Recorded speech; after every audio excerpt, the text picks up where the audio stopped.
I can tell that this has been done before, and the job that they did is worse than terrible, if that's possible. This is a 2004 Jaguar XJR with a 4.2-litre supercharged V8 engine. And that's enough of the fake British accent. Look, these things are very rare in the US. They actually have what I think is one of the most reliable engines that Jaguar has ever made, and they're very cheap. $3,800 is what I paid for this at a wholesale auction, and I probably could have got it cheaper if I were a little bit more patient. The thing is, these are so rare that I didn't want someone else to come along and snatch it up from underneath me, so I basically paid what the seller was asking. All in all, I think it was totally worth it because these cars are stunningly beautiful, both inside and out. When you step into the car, you're greeted with this magnificent interior. I mean, I've got leather, I've got wood that may have come across the wrong way. You can tell I'm really excited about this car. I guess I'll just have to do this in voiceover. What I love about this Jag is the classic styling paired with modern creature comforts. Heck, this model even has radar-guided adaptive cruise control. The car then is like an old British house with a thatched roof, but one that's been updated with central air conditioning. The interior is classic Jag. It's comforting, like sunshine after rain. Now I'm gonna get to the mechanical repair section of this video in a little bit, and trust me, without even looking at it, I can tell this thing has some issues. However, first, we need to do one of the most important tests you can do on a vehicle like this, a big, comfy, flagship executive sedan. Can you fit a set of golf clubs in the trunk? Easily. Not only can I fit golf clubs in here, I can fit them sideways with a driver. I wonder how many sets of golf clubs I can fit in here.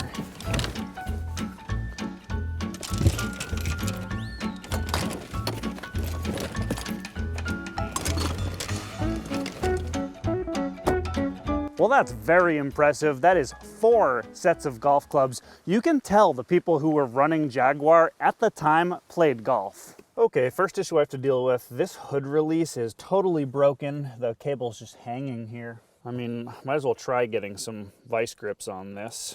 If this works, it'll make my life so much easier. Oh my goodness, it worked. Oh, I was expecting to have to like get into the hood by other means. I can't even begin to say how happy I am right now. There it is.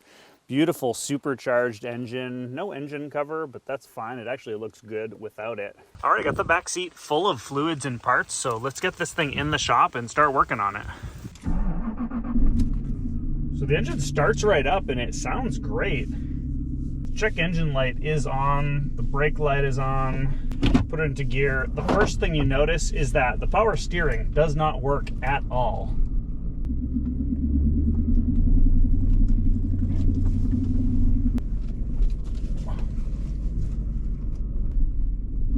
Oh, that throttle is touchy. I guess let's start by doing a proper look under the hood.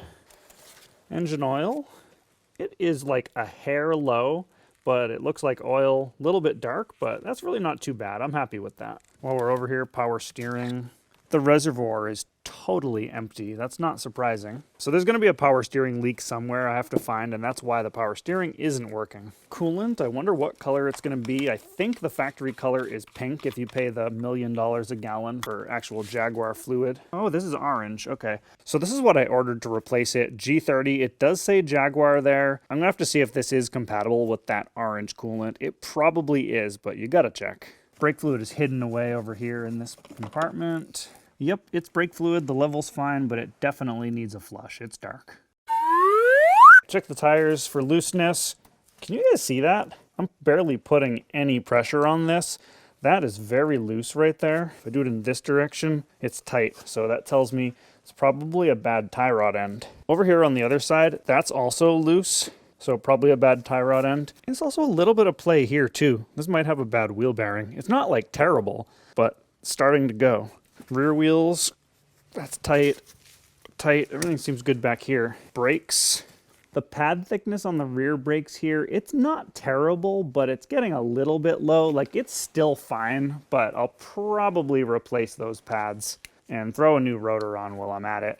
Definitely have some substantial oil leaking over here on the front corner of the engine. This is directly below the power steering pump, so I suspect that's related to the power steering issue. While we're over here, front suspension, we get this lower ball joint.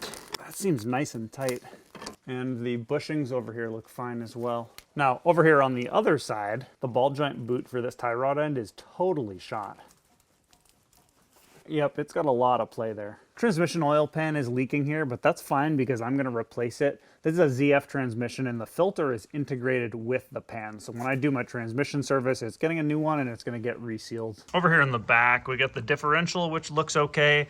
There's no way to drain this, I don't think, and there's no way to remove the cover because the sort of subframe is in the way. So I think I'm gonna have to drain this by sucking the oil out through the fill plug.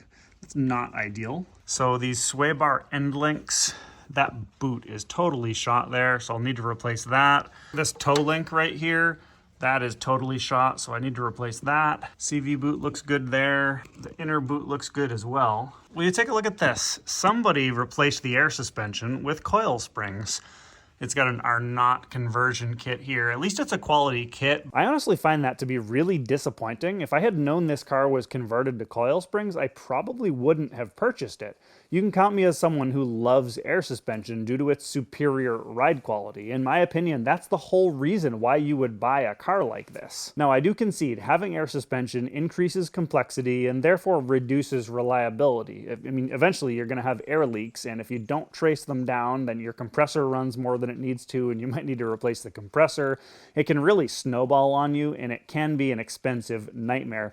In my opinion, though, due to the ride quality, it's totally worth it. I am really interested to see how this particular suspension is tuned. I mean, it's an XJR, so it could be tuned to be sporty. On the other hand, it could be tuned to be comfortable. Once I drive it, I will find out. So we'll start out with an oil change. Both the oil drain plug here and the filter here are really easy to access, so this should be fairly simple. Yeah, this oil is really dark. Filter looks like I got the exact same one as the old one. I actually like this filter. Like, the oil goes straight down and doesn't cover the filter in oil, so I'm happy with that. Lubricate the seal.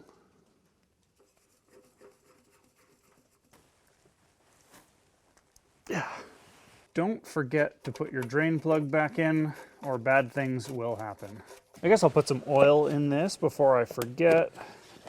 Jaguar made it really difficult to fit a funnel in here. Good job on that, Jaguar. So this engine's not too picky on oil. It pretty much just calls for a 5W30 full synthetic.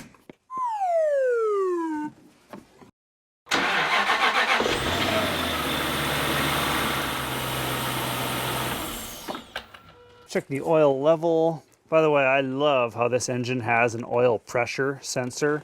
It's really nice. And yes, I'm taking a knock at the 5-liter engine that came after this. Oil level looks pretty good. Okay, transmission service. First thing I want to do is see if I can get this fill plug off. It looks like this has been done before because I can see that someone bent the heat shield here so they could get an Allen wrench in there. Ooh, it's tight. I really don't like putting a pipe on this, but I just don't have enough leverage. So I'm gonna pull from like halfway down. Oh, good, it's loose. I love a transmission with a drain plug. It just makes it so much easier to work on. Like, why can't they still have this? Why did they have to go and make everything difficult nowadays? Oh. Okay, yeah, that fluid doesn't look too bad.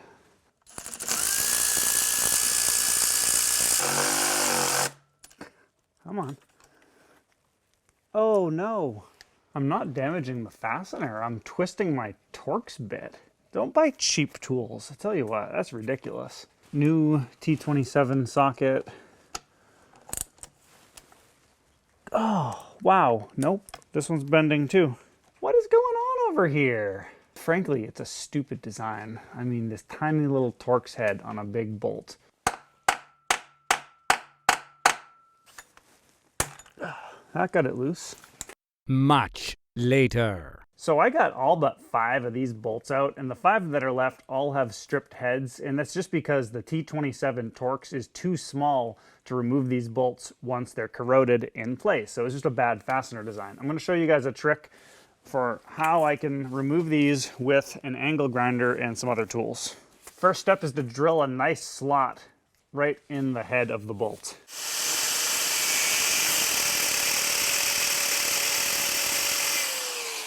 You do want to make the edges as square as possible so that you can fit a big honking screwdriver in there. That's a good fit. And then I have a little wrench here that'll fit on the screwdriver. In this case, it is an 8mm to give me some leverage to get it off. Oh, there it is. Got it.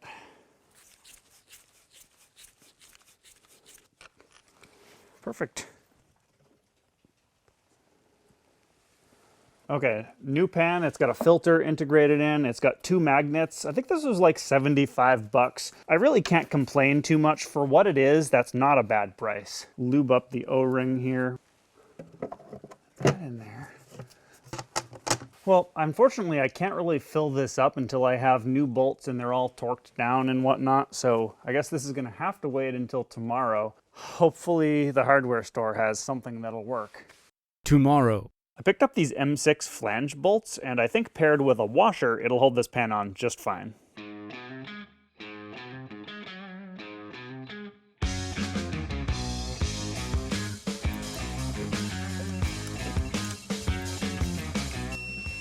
Okay, perfect. Or in the words of Borat, great success. All right, I have a lot of pumping to do now. I'm going to use ZF Lifeguard Fluid 6 for this. This is the only fluid that's approved for this transmission. I think there are other fluids you can get away with, but this will at least keep the comment section happy. All right, it looks like after like almost 3 of these, it's full. Need a drain plug. I got so covered in oil. At least I'm not going to rust anytime soon. We move it into reverse.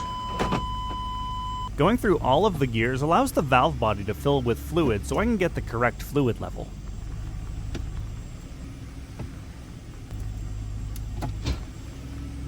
Okay, I'm gonna leave it running and we'll go top it off. The exhaust over here is gonna start to get hot, which is not ideal.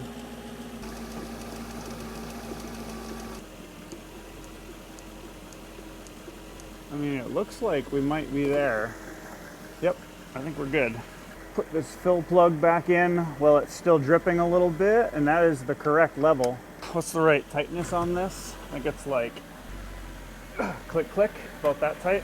There was a hissing noise that I did not like the sound of coming from the engine. It might have been coming from over here. And it just stalled on me. What's going on?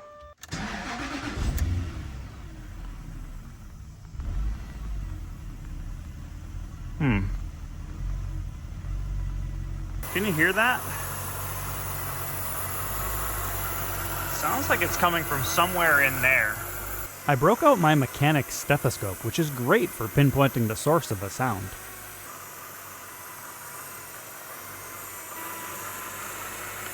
Well, it sounds like it's coming from the bottom of this seal right here. This is the hose coming from the intake air box going into the supercharger, so that's probably pretty easy to fix.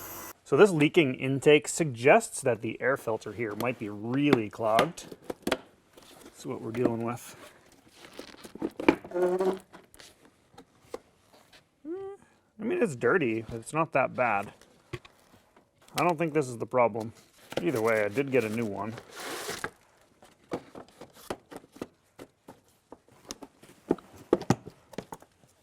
Wow, that's super easy to change. That's amazing.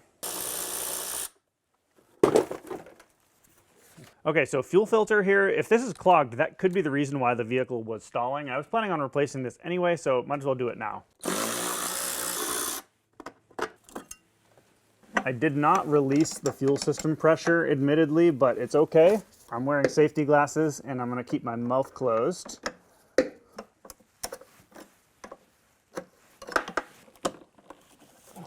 Oh yeah, got a Molly fuel filter to replace this with. Okay, it did not come with new O-rings, so I'm gonna have to run like this. and hopefully not have any fuel leaks. Okay, good and tight. As for the old filter, don't do this at home. Yeah, no, that's not like totally clogged, so yeah, I don't think this was the problem. Well, the engine's running fine at the moment. I decided to check the codes here, and I'm getting system 2 lean on bank 1 and 2. So if we look at the live data here, FRP is fuel rail pressure. It says that's 54.8 PSI. I'm gonna have to double check and see if that's within spec. I actually just remembered that air intake leak. That would cause the system 2 lean codes because it allows unmetered air to enter the system. I want to turn my attention to the power steering leak. So you see that hose right there? It looks like that might be where the leak is coming from. That is the return hose to the pump from the power steering reservoir. I'm going to add some fluid to the power steering to confirm the leak. It actually calls for Dexron 3 ATF. Got a drain pan down here, and I mean, I'm not seeing any leaks yet. Nothing coming from up there. Maybe I'll just bring it for a drive. The fluid level looks good, but it is a bit aerated, so I might need to bleed the system properly first. Later. So I drove it about 10 miles and the fluid level is substantially lower. We definitely have a leak. Yeah, you can see the red fluid dripping from that hose, so that's gotta be it. Let's replace it. I already disconnected this from down below. Should be able to just pull this up. Yeah, so the old hose has a nice big crack in it. Look at that. That is the culprit. All right, I got a new hose installed on the reservoir. This part was surprisingly expensive. I think it was like $100 for this, and it's an aftermarket part. I don't know. There we go, got the new hose clamped down on the bottom. Sorry about not filming this, but I could barely even access this, not to mention filming it.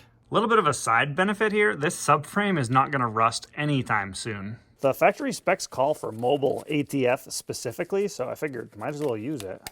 I don't think it really matters though, to be honest.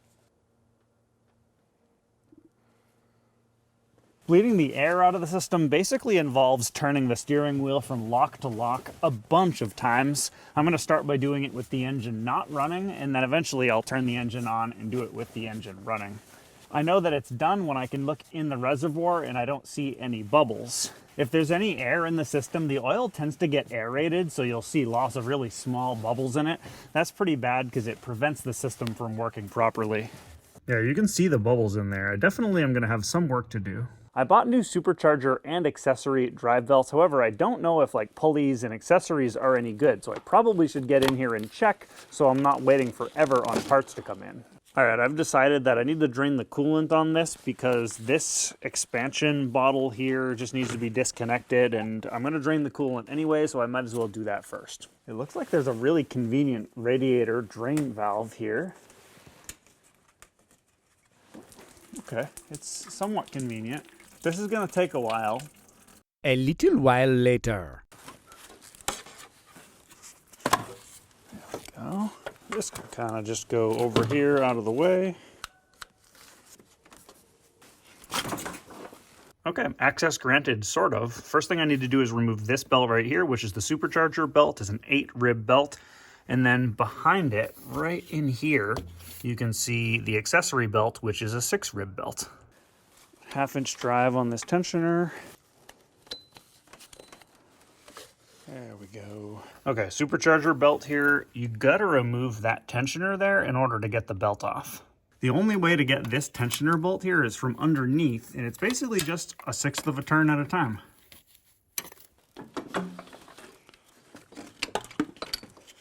There we go. This tensioner is still good. Now what I don't like is the sound of this idler pulley. Okay, accessory belt. Tensioner seems okay. The idler's good. Alternator's good. Water pump seems good. Yeah, I think all the accessories and pulleys are good. Okay, so this pulley right here is the supercharger belt idler pulley. And it turns out that this pulley is discontinued. I also can't find any aftermarket parts to replace it. So I think what I can do here is I can keep the pulley, keep the bolt, the inner part here, but replace just the bearing here in the middle. Okay, this 1 1/16 socket fits in here pretty well.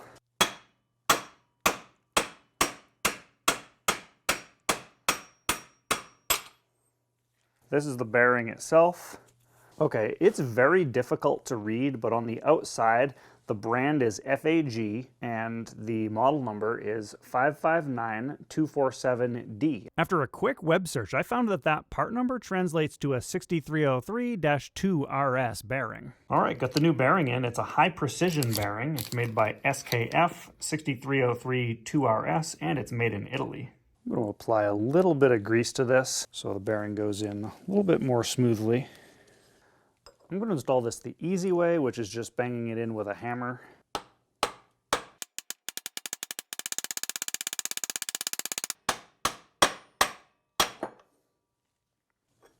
There we go, it's fully seated. There we go, beautiful. Well, I got the accessory belt and the supercharger belt installed with the idler pulley, the tensioner, all that stuff, so we are good here. While I was under the vehicle, I noticed there was a fair amount of oil leaking from the sides of the engine. I think in this case, the valve cover gaskets are leaking, so I'm going to replace them. It's a fairly cheap and easy job on this vehicle.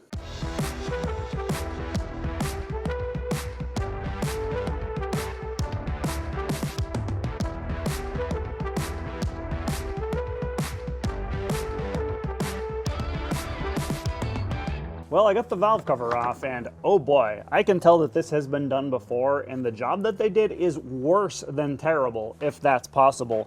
Most of the bolts holding the valve cover on were not even tightened, like they just started them barely, but they weren't even finger tight. As a result of that, it was leaking quite a bit of oil, including into one of the spark plug tubes, which I found was full of oil when I pulled out an oily coil pack. I bought this nice Molle valve cover gasket set. I noticed that most aftermarket valve cover gaskets only include the outer gasket. They don't include the inner spark plug tube seals, and also the bolts here have their own seal that needs to be replaced. So this kit does include the spark plug seals and the bolt seals as well. Okay, before I seal this back up, I just need to apply some silicone RTV right to where the front timing cover meets the cylinder head. There we go. That should seal up any imperfections in the mating surface.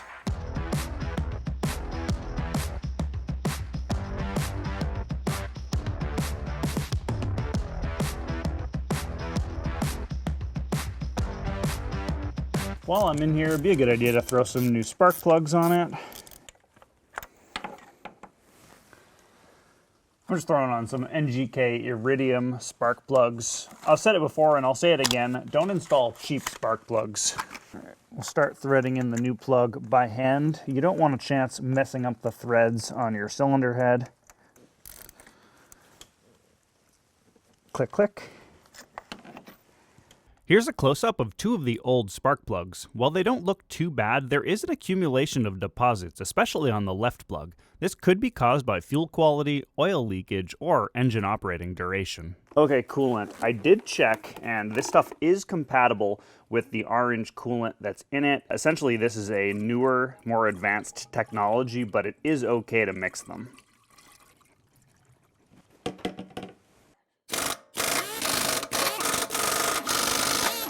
At this point, I decided it was time to start the work on the front end. It looks like I'm pretty much going to have to remove the caliper here in order to get the tie rod end off.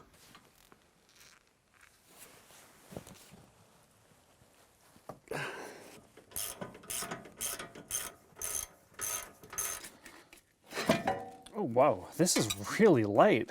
It's like made of aluminum or something. I was expecting it to be a lot heavier than that. Maybe I should replace the front brakes while I'm at it. I mean, they're not bad, but at least like while I'm in here, right? Oh yeah, you hear that? This is not a good sounding wheel bearing. I just have 4 bolts to remove on the back of this hub and it should come right out. Okay, got a T55 Torx here.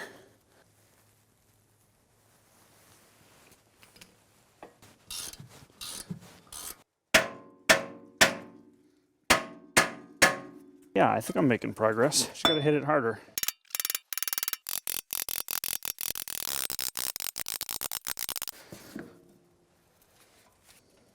There we go. Piece of cake. Okay, new bearing. It actually says Koyo right there, which is a good sign. They make quality stuff.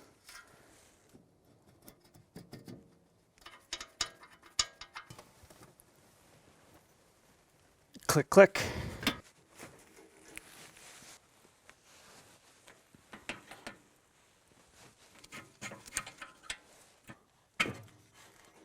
remove this boot first.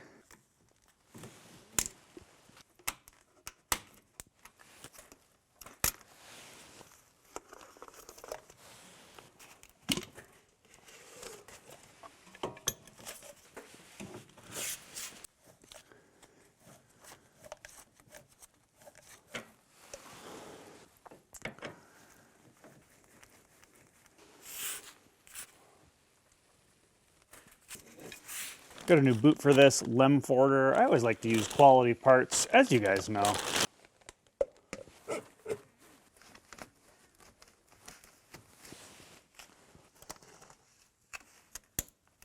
Yeah, you can pick up this special crimping tool to crimp these clamps.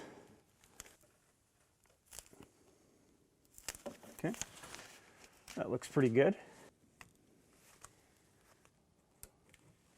And we got a nice new outer tie rod end.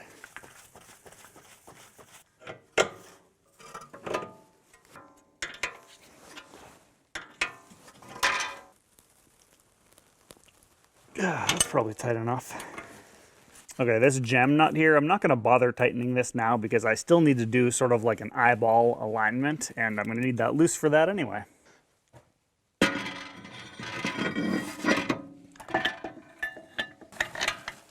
So these brakes are actually really easy to work on. I love the design. There's a 4-piston caliper, 2 on each side. I think these brakes are going to be awesome, by the way. All you have to do is punch out these pins, this clip comes out, and then the pads can just come right out this way. You don't actually need to remove the caliper in order to change the brake pads.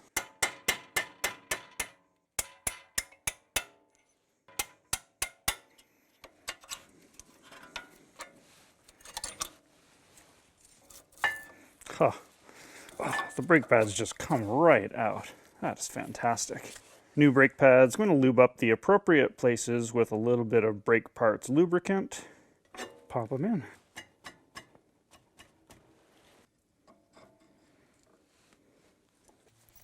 New hardware.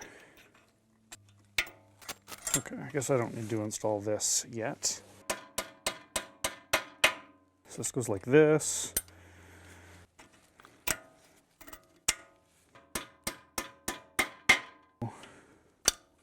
Like that. All right. Okay, over here on the back, we're doing new rotors, new brake pads, new parking brake pads, new rear toe link, and a sway bar end link. And then I also decided I'm going to replace the upper control arm. If you look at the rubber boot on that bushing there, you can see that it's torn, and it's only a matter of time before water, salt, sand, and crap gets in there and causes it to corrode, and eventually it'll become loose. Up here.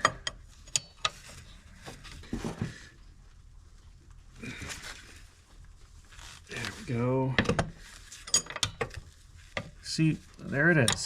These ball joint nuts are really annoying because they're lock nuts, and so you have to get 2 wrenches on them. Now, I'm lucky that this is not all corroded yet, but I mentioned this car came from Virginia, so it hasn't been exposed to too much road salt. If this car came from the Northeast, the Salt Belt, this thing would be like impossible to get off. As it is, if I get an 8mm wrench on that, I think I'm going to need an 18mm stubby for this one. Should be able to turn this.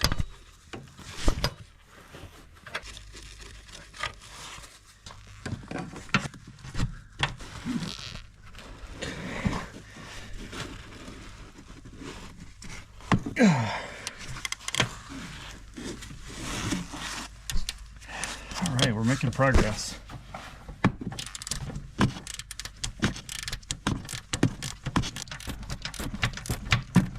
You'll notice this brake line here goes right through the middle of the control arm, so I'll have to disconnect it. It's a good thing I was planning on bleeding these brakes anyway.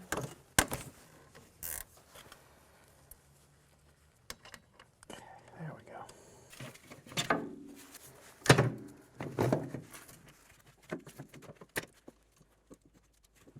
Come on, there we go.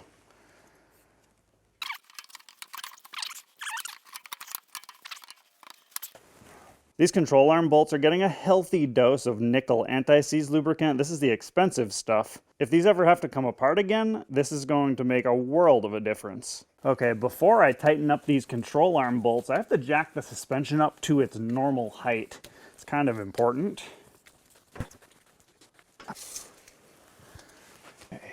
Yep, that's pretty good. Tighten this one to about 100 Newton meters. Click, click.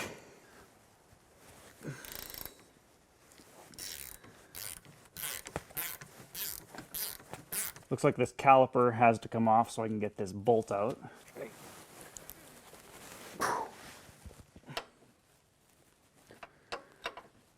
Oh my goodness.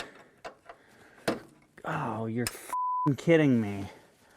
This 7mm is not fitting tightly enough to actually grab onto it. Figure if I get it real hot, I can burn up the nylon bit in the lock nut so it won't be a lock nut anymore. That's pretty hot. Oh yeah, it's coming right off easily now. I mean, I guess heat solves all your problems. There we go. Take that. So this parking brake caliper needs to be put into service mode before you can take it apart, but once you do that, you can remove the cable by hand very easily.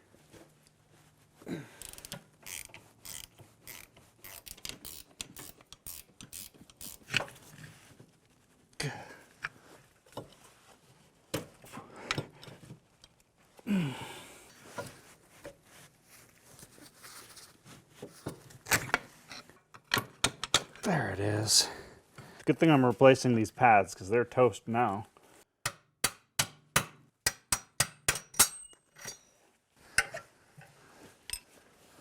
Cool. The other end of this toe link is another one of those stupid lock nuts, and this one's rusty, so I'm gonna fight with this for a little bit and I'll get back to you guys. All right, it was a little bit unconventional, but I got it off. New one. There we go.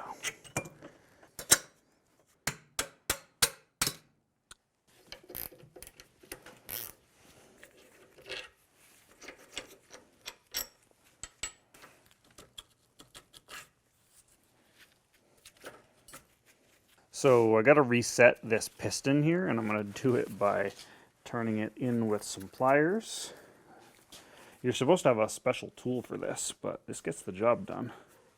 All right, I think that's good.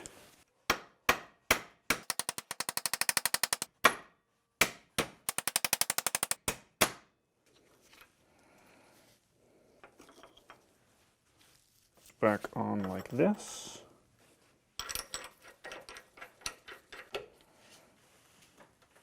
Beautiful new brake pads. Carefully apply some brake parts lubricant to this.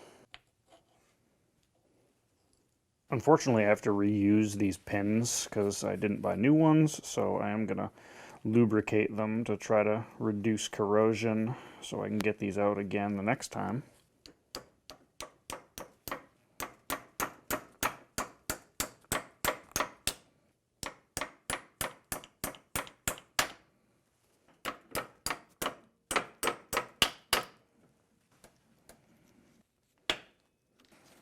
Okay.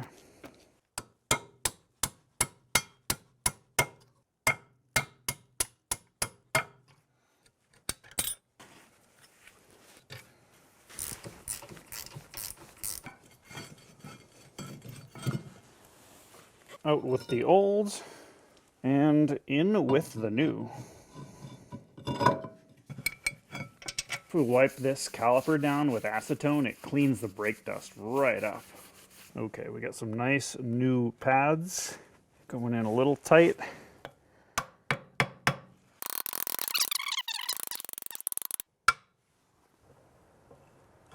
Oh, that one goes in nicely.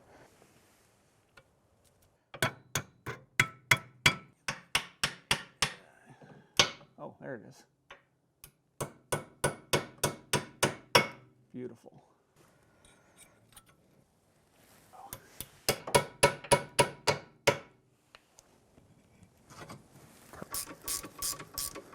Okay, time to bleed the brakes. I'm starting out by pumping out as much of the old brake fluid out of the reservoir as I can, because if I don't, this is just going to dilute the new fluid going in. We got Pentacin .4 low viscosity fluid. And of course, I'm going to use a pressure bleeder for this. If you've never used one of these for bleeding brakes, it makes it so much easier than the two-person manual method. Pump this up to about 15 psi, and it does all the work. All right, it's an 11 millimeter head. That's greatly appreciated because when these things corrode, you want the biggest head possible so you can put enough torque on it to get it off. And we just open it up and let the fluid bleed out. That fluid actually is not that bad looking. Okay, this fluid is looking pretty darn clean, so I'm gonna go ahead and close this. Now for the bleed screw on the inside, I think this is probably gonna yield some air.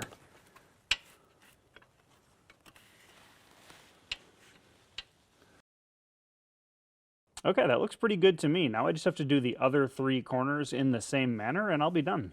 Okay, so I bought a nice set of snow tires for this Jag. And I also bought a set of wheels for the snow tires, so let's get these installed.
I'm going to remove these TPMS sensors and just install regular valve stems. My Jag is old enough that it doesn't actually use TPMS sensors. These sensors are old enough that they look like they could end up being a source of leaks.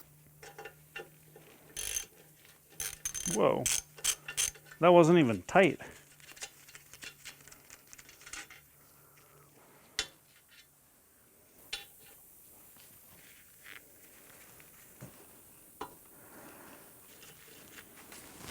Going to apply some more lube to this.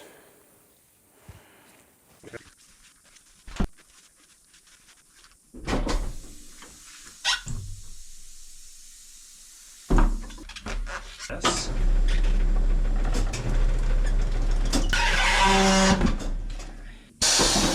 Okay. Mounting this tire did end up being a bit of a challenge.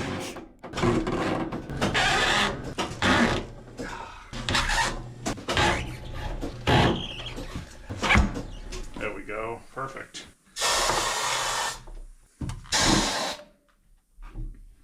Never had any doubts.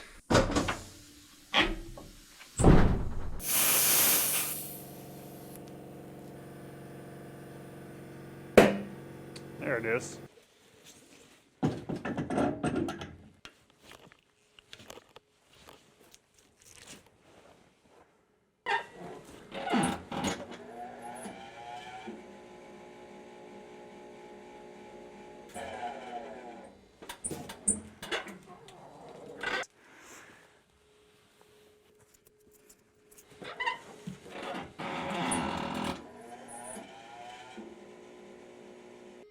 There we go, 0, 0, it's perfectly balanced.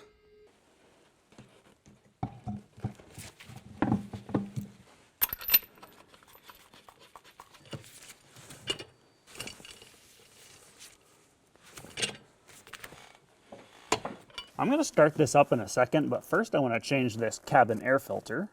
We're really on the home stretch here. There we go. Yeah, it's a little dirty. It's worth changing for sure.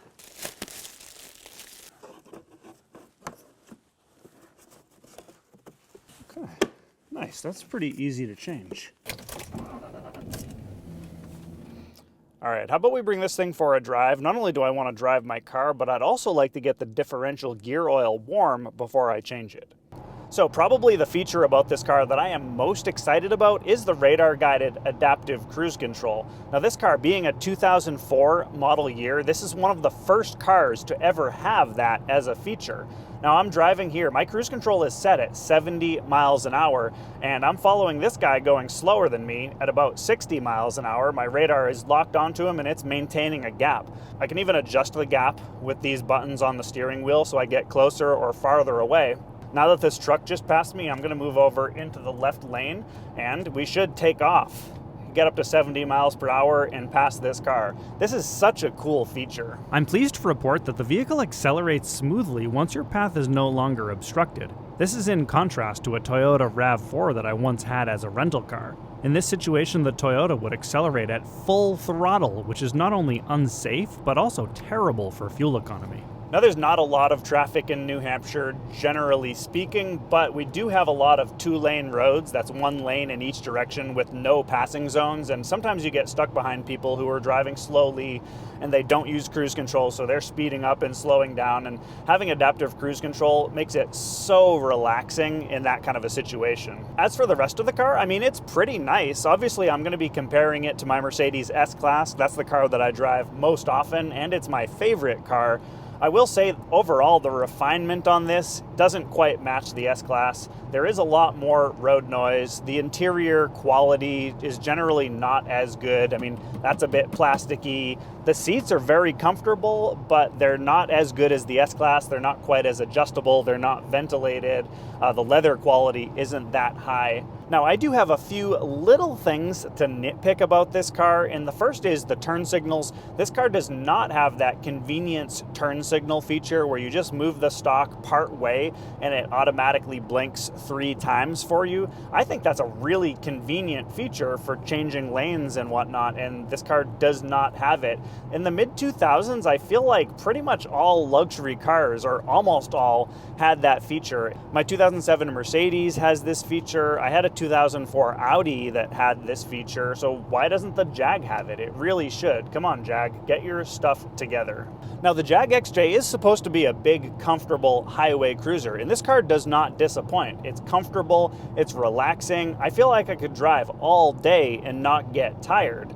The XJR specifically is a more sportier version of it, and I think they do a pretty good job of balancing that comfort and sportiness.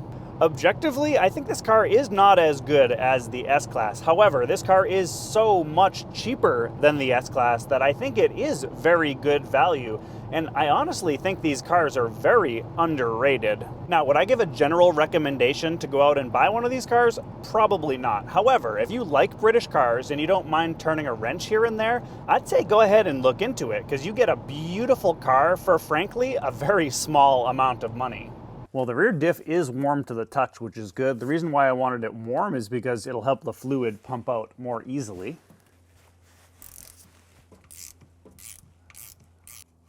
Oh, look at that. Oil coming out. This does look like a magnetic drain plug because it's got a lot of metal on it. Okay, I have a hand pump here and some brake bleeder hose. I don't know if this is going to work as suction hose, but there's only one way to find out. And yep, it looks like it is working. This is going to take a while, but it looks like it will get the job done. I'm going to fill this up with Liquimoly 75W140 is what I chose.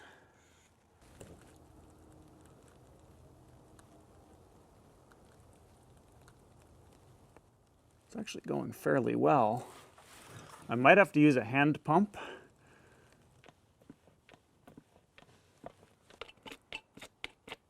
Okay, liter number 2.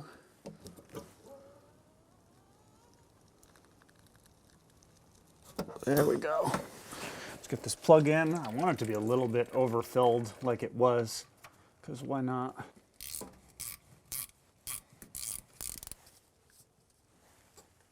All right, that's probably tight enough. It was actually harder to get the old fluid out than it was to get the new fluid in. Imagine that. So my plan for this car is to use it as my daily driver this winter. That's why I bought snow tires for it. One of the nice things about this car is that it has an all aluminum body, and we all know that aluminum doesn't rust. Now yes, I know that aluminum still can corrode, and this car still has a steel subframe which can rust, and there's an exhaust, and there's steel hardware that can rust, but overall it's a lot better having an aluminum body than a steel body if you're going to be exposing your car to salty road conditions. As for being rear-wheel drive, I actually like a rear-wheel drive car in the winter as long as you have good snow tires. Last year I used my Mercedes E320 in the winter, and that's a rear-wheel drive. I put a good set of Michelin snow tires on it, and it did amazingly well in the snow. I actually think rear-wheel drive is a nice safety feature for winter driving because you can feel as you're accelerating if your wheels lose traction, and that lets you know that the roads are slippery. Whereas if you have all-wheel drive, you may not find out that the roads are slippery until you have to stop or go around a corner, in which case you might get into an accident or have a really scary close call. Now, if the snow is really deep, that could be an issue with rear-wheel drive, and frankly, I probably won't go out, or I'll just take my Range Rover in that case. Also, I'm loving the look of these wheels on this car. Of course, when spring rolls around, I will put the other set of wheels and tires back on. Thank you so much for watching. Have a Merry Christmas, Happy Hanukkah, whatever you celebrate, and we'll catch you in the next video.